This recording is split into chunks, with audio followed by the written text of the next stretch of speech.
ભરૂચ જિલ્લામાં આવેલ શુક્લતીર્થ ગામમાં સર્વે નંબર 110 વાળી જમીન પર પરવાનગી આપવામાં આવેલ છે, જેની મુદત પૂર્ણ થયેલ હોવા છતાં ગેરકાયદેસરનો વેપલો ચલાવવામાં આવી રહ્યો છે। ભૂસ્તર વિભાગના અધિકારીમાં ભાગીદારીમાં સમગ્ર ગેરકાયદેસરનો વેપલો ચાલી રહ્યો હોવાનું ચર્ચાઈ રહ્યું છે। તેમજ અધિકારીના મળતિયાએ સર્વે નંબર 110 નંબર ઉપર પરમિટ લીધી હતી, જે જગ્યા ઉપર તો રહેતી નથી, પરંતુ સરકારી પંચાયતની જગ્યા ઉપર ખોદકામ કરીને સાઈનાથનો સ્ટોક શુક્લતીર્થ અને કડોદની વચ્ચેમાં કરવામાં આવેલ છે। સાઈનાથ સ્ટોકમાં અધિકારીઓ પણ સ્ટોકમાં ભાગીદાર છે। અધિકારીઓ દ્વારા ખોટી પરમિટ પણ આપેલ હોય તેવું લોક ચર્ચા ચાલી રહી છે। અધિકારીઓને ભાગીદારી હોવાથી છેલ્લા કેટલાય સમયથી ગેરકાયદેસર રેતી ખનનનો વેપલો ચાલી રહ્યો છે। અંગારેશ્વરમાં રાતના સમયે અધિકારીઓના મળતિયાની ગાડીઓ ચાલે છે, જે નદી કિનારે આવેલ સ્ટોક પણ ગેરકાયદેસર અને એમાં પણ ભૂસ્તર વિભાગના અધિકારીઓ ભાગીદાર છે। દિવસના બાદ નાવડા ચાલે છે અને રાતના ગેરકાયદેસર રીતે રેતી ભરીને ગાડી જાય છે।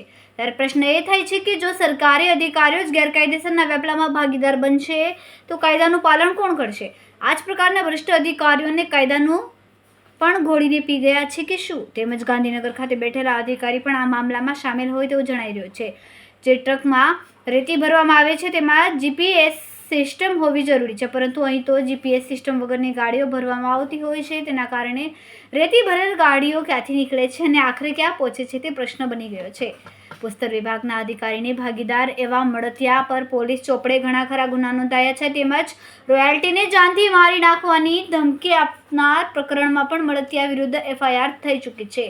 વધુમાં અનેક ગુનાહિત પ્રવૃત્તિઓમાં 4 થી 5 જિલ્લામાં તડીપાર જાહેર કરવામાં આવેલ છે। ત્યારે સરકારી અધિકારી આવા લુખ્ખા તત્વોને સાથે રાખીને ભ્રષ્ટાચાર આચરી રહ્યા છે તે કેટલા અંશે યોગ્ય?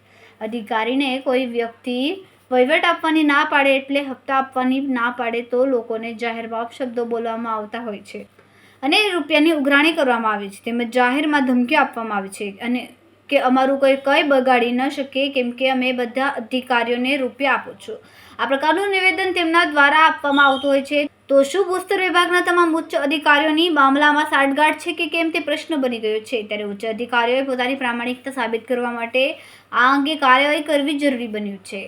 રિપોર્ટર રવિ સૈયદ, તહેલકા ન્યૂઝ, ભરૂચ।